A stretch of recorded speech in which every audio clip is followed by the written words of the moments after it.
ప్రతిష్ట ఖ్యాతి ప్రపంచ వ్యాప్తంగా వర్ధిల్లుతుందంటే దానికి కారకులైనటువంటి ఇక్కడ ఉన్నటువంటి ప్రతి కాంగ్రెస్ పార్టీ నాయకుడికి కార్యకర్తకి కోస్గి గ్రామ ప్రజలకు ఈ మండలంలోని వివిధ గ్రామాల నుంచి విచ్చేసినటువంటి ప్రజలందరికీ పేరు పేరున నమస్కారాలు తెలియజేసుకుంటున్నాను. ఇవాళ ఎన్నికల సమయం, లోక్సభ ఎన్నికలు. గత దశాబ్ద కాలంగా మీ కష్టాలు, మీ కష్ట సుఖాలలో పాలు పంచుకున్నటువంటి వ్యక్తులు ఒకరైతే ఇవాళ ఎన్నికలు రాగానే మీ ఓట్ల కోసం ఎప్పుడు కూడా కొరంగల్ ముఖం, కోస్గి ముఖం చూడనటువంటి వ్యక్తులు ఇవాళ అబద్ధపు ఆరోపణలు చేస్తూ, అబద్ధపు వాగ్దానాలు చేస్తూ ఇవాళ కోస్గికి రావడం మీరు అందరూ చూస్తున్నారు. నేను ఇవాళ మీకు అందరికీ చెప్తున్నా, కోస్గి మండల గ్రామ ప్రజలందరికీ కూడా నేను చాలా బాధ్యతతో తెలియజేస్తున్నా. ఈ ఎన్నిక వంశీ చంద్రెడ్డి మధ్యన, ఒక వ్యక్తి మధ్యలో, ఇద్దరు వ్యక్తుల మధ్యలో జరుగుతున్నటువంటి ఎన్నిక కాదు.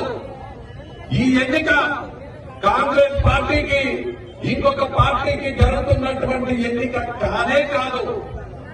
ఈ ఎన్నిక కొడంగల్ ఆత్మ గౌరవానికి సంబంధించినటువంటి ఎన్నిక. ఈ ఎన్నిక కోస్గి అభివృద్ధికి సంబంధించినటువంటి ఎన్నిక. ఈ ఎన్నిక కొడంగల్ కోస్గి భవిష్యత్తు తరాలకు సంబంధించినటువంటి ఎన్నిక. ఈ ఎన్నిక మన ముద్దు బిడ్డ, మన ఆత్మ గౌరవము, రేవంత్ రెడ్డి గారి ప్రతిష్టకు సంబంధించినటువంటి ఎన్నిక. ఇవాళ నేను అనుకుంటున్నాను, ఇక్కడ పోటీ చేసేటువంటి వ్యక్తి చల్లా వంశీ చంద్రెడ్డి కాదు.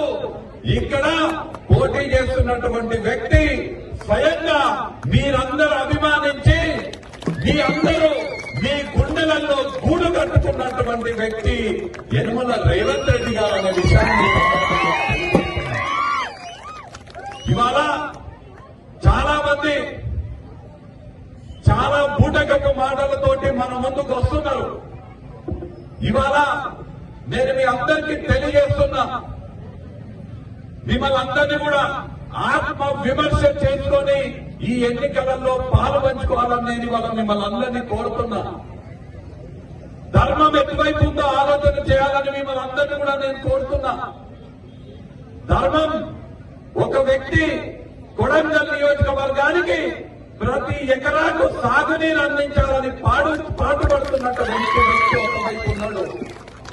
ఒకరు సారా వ్యాపారాలు చేసి వాళ్ళ సారా వ్యాపార సామ్రాజ్యాన్ని కొడంగల్ కి తీసుకురావాలని చూస్తున్నారు. సాగునీరు అందించే వ్యక్తి వైపు ధర్మం ఉంటుందా, సారా కాంట్రాక్టర్ల వైపు ధర్మం ఉంటుందా ఆలోచన చేయాలి.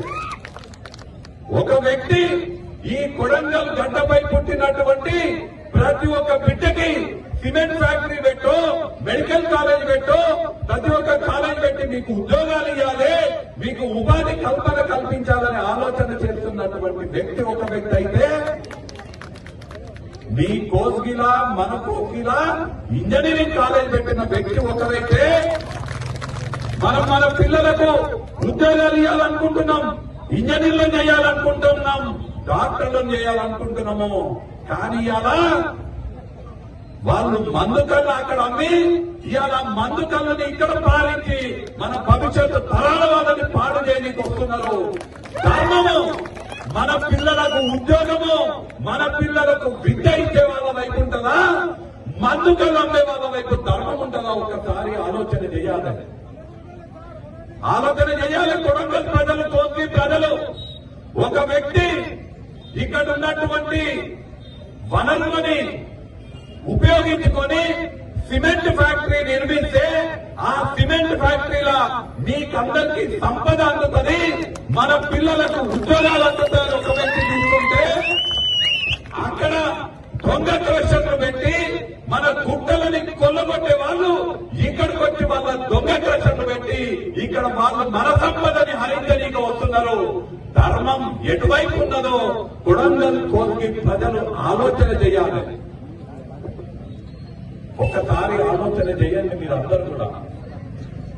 మొన్న జరిగిన శాసనసభ ఎన్నికలల్లా ఒక వ్యక్తి మీ ముందు బిడ్డ కొడంగల్ పులిబిడ్డ కేవలం నామినేషన్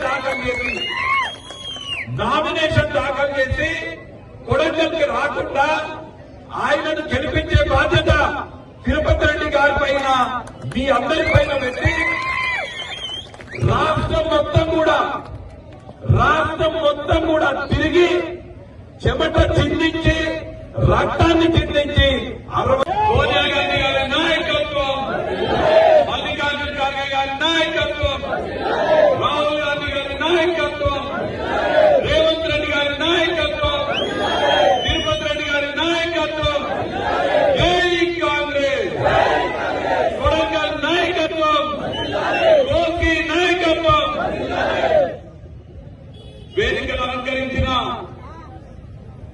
కాంగ్రెస్ నాయకులు రాష్ట్ర బాధ్యతలు తన భుజస్కంధాల పైన పెట్టుకున్నటువంటి వ్యక్తి యనమల రేవంత్ రెడ్డి గారైతే రేవంత్ రెడ్డి గారి తరఫున కొడంగల్ బాధ్యతలు వారి భుజస్కంధాల పైన పెట్టుకున్నటువంటి యనమల తిరుపతి రెడ్డి గారికి,